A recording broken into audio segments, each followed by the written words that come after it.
श्री स्वामी समर्थ. विश्वास ठेवा, स्वामी मार्ग दाखवतात. स्वामी समर्थ प्रेरणादायी कथा. एकदा एका छोट्या गावात गणू नावाचा एक गरीब पण प्रामाणिक माणूस राहत होता. मेहनत करूनही त्यांच्या आयुष्यात काहीच जमून येत नव्हतं. कर्ज वाढत होतं. घरात सतत चिंता आणि मनात प्रश्न.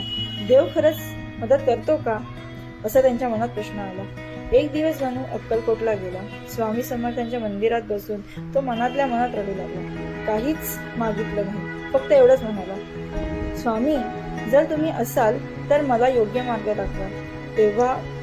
तेव्हा तिथून एक साधू त्यांच्याजवळ आले आणि म्हणाले, देवाकडे मागण्याआधी स्वतःवर विश्वास ठेवायला शिक. गणू गोंधळला, पण त्या शब्दांनी त्यांचं मन हललं. तो गावात परतला आणि ठरवलं, आजपासून मी प्रामाणिक प्रयत्न करणार. परिणाम स्वामींवर सोडला.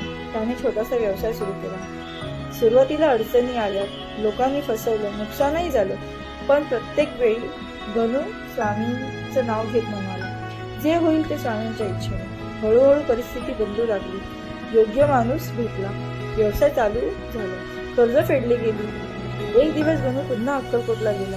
त्याच साधूंना शोधत होता, पण ते कुठेच दिसले नाही. तेव्हा गणूंच्या लक्षात आलं, स्वामी स्वतःच त्या रूपात भेटले होते. त्यांच्या लक्षात आलं की स्वामी आपल्याला आतून मजबूत करतात. स्वामी समर्थ म्हणतात, विश्वास ठेवा, प्रयत्न करा, बाकी मी पाहतो. श्री स्वामी समर्थ. व्हिडिओला लाईक, सबस्क्राईब आणि कमेंट्स करा आणि शेअरही करा.